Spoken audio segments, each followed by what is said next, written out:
Hey, welcome to college football. My name is Jesse. Before you jump into that video, make sure you visit coolladman100x.com to get custom ebooks and other things that's available on the website. Link will be in the description below. Also, visit the NFLShop to get yourself some Kansas City's Chiefs gear and your own personal team gear as well. And also, all the other sponsors will be in the description below.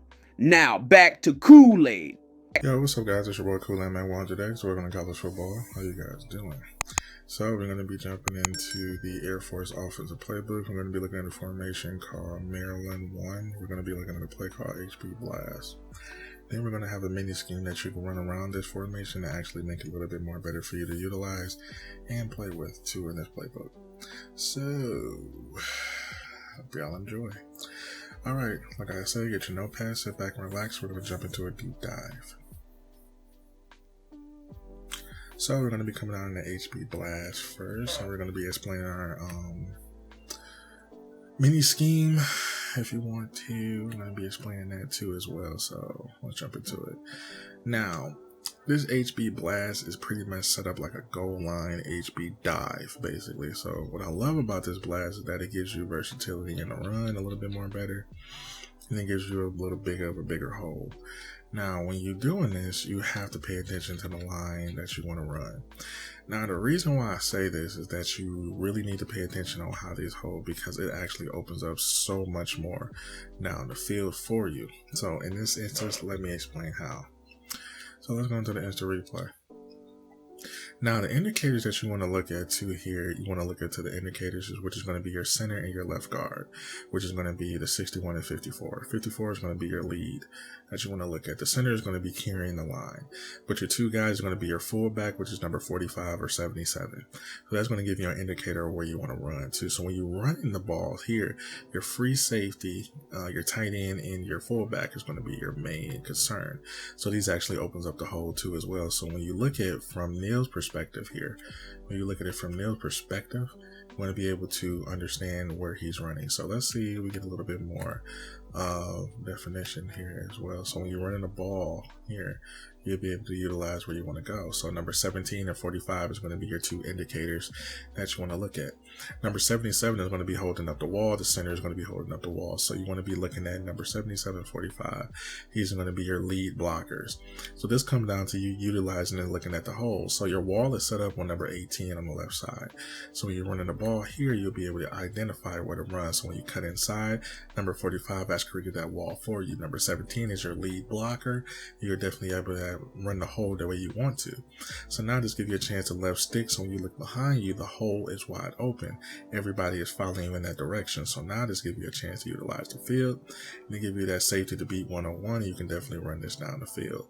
So don't get me wrong, the line is going to be set up for you in the instance. So let's look at here.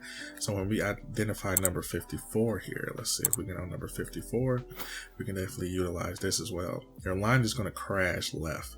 So now you understand number 54 is going to be your lead at that begin for your first level of the line. So when he blocks here and turns him to the left, this opens up the full back and the safety here as well. I mean, not the safety, the full back and the tight end. So this actually opens them up to look at, okay, who are we blocking? So number 17 goes downfield because 45 made your wall. So 17 is going to be your hole. And this actually opens up Neil to get the long run down the field. So this actually opens up so much stuff for you when you're running HB Blast. So you're just looking at your lead blocker, seeing where you're going.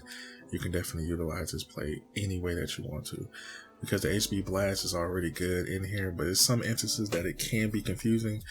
And just like I said with this one, is that what I don't like about it is that I guess this is something in the game they got to fix. So when they run, you see how he doesn't break off, they get tangled up, because he's not supposed to run that way. You're supposed to go outside. So when I'm going outside here, I'm expecting them to be there. So sometimes that might happen in a game, but I think it comes down to you. You can try max protect, but it just makes it more clunky. it's not going to make the play run effectively. So just running the play regularly, it opens up the hole a little bit more better. In that instance, make it a little bit more better to run. So be mindful of that when you run this play. So I like to run it regularly with no blocks. So as you see here, he didn't pick up the block. So yeah.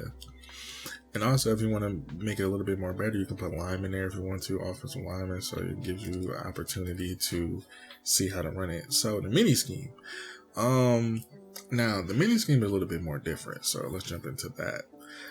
What you want to do here for the mini scheme is you want to come out and QB sneak. And the reason why I say that is going to make this play a little bit more better. So now you got the QB sneak, power O, PA, HB wheel, HB blast, and a power O. So this gives you versatility on left and right side. The reason why I say the QB sneak, because a lot of people do not know with the QB sneak, they actually get you a couple yards. So this is good to run in like inches situation, but I wouldn't recommend it because he's actually, you know, pushing up the field basically. That's all. So we just come down to this play just to versatilize our audibles. So if you know, 1 inches and you need those couple yards, this QB sneak is going to be, you know, there every time. It's just automatic down. So what we're going to be focusing on is the PA power O. Now the PA power O is very cool. So what I like to do is throw to that running back. So when I run this PA power O, it's going to be that or that post down the field too as well. So you actually overthrew it. So that post down the field too as well. So when you run the power O, you got that running back you can throw to. I mean, a tight end or fullback you can throw to. So that's pretty much it for my power O. If nobody's sending pressure, he's right there for me to throw to pretty much every time. The power O. So great play because if they key on in the run too much, you can definitely audible, put a drag right underneath that, and you can actually block him too as well. Still run the power O like you would normally do, but you got him right underneath that you can throw to get you a nice couple yards for that tight end. Basically, you can do that too as well.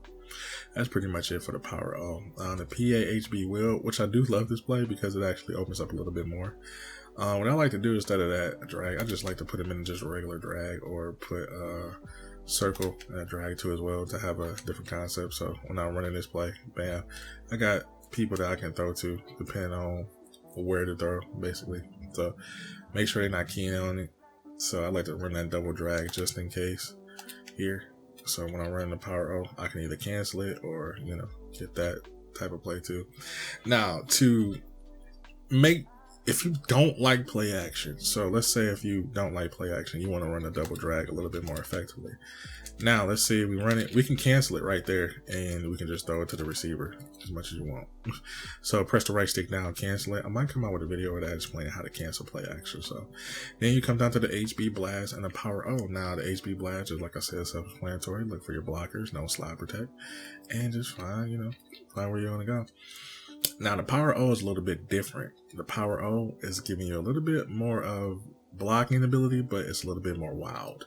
So now you can't go to the outside. It's forcing you to only go to the inside. So the reason why I say that, just like I say in that instance, when you're running this, you really have to pay attention because he's giving you 2 holes that you can run. So I would, and to make the play better, I wouldn't hold turbo. I wouldn't hold it because you have to figure out where the hole is being led to, because this power O is kind of congested, because when you're running this power O, you have to really pay attention because sometimes, you can hit that hole, but you have to realize where you're going. That's why I said, make sure you don't hold turbo because you can actually figure out where you want to go.